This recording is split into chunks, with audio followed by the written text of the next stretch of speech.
Hi guys, for those of you that haven't met me, my name is Sammie and I'm a strategic psychotherapist and mindset coach. And today I'm going to be taking you through understanding patterns of comparison.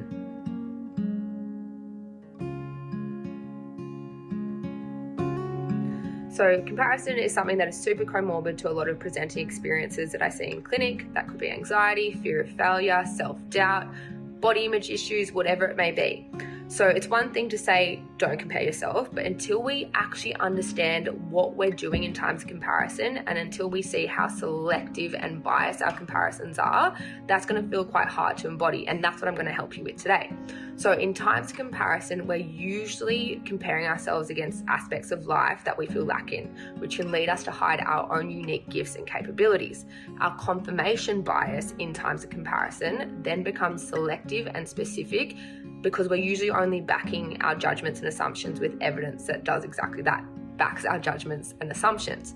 So that selective criteria then leads us to believe every doubting thought and feeling to be true. So it's really important to learn to be what's called discerning with our thoughts and feelings in times of comparison to determine what thoughts and feelings are worth listening to and ignoring, and most importantly, how valid those thoughts and feelings actually are.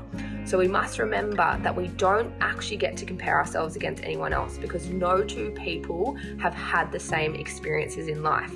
And we don't actually get to compare ourselves against anyone else, because we got to realize I can't compare myself against what I haven't done yet, what I'm not choosing to do, or what I haven't experienced yet.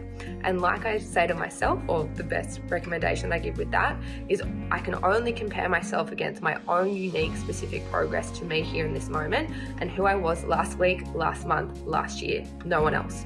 So when you find yourself in times of comparison, stop, breathe and check in and just become observant and aware without judgment of how specific those comparisons are. When we begin to do this and we begin to separate out from others, we begin to then embody our own unique gifts, skills and capabilities, and then we begin to trust and back ourselves a lot more. So in those times of comparison, have a go with that task, and I'll put that in the comments below so you can read through that quite thoroughly. But remember, I don't get to compare myself against anyone else.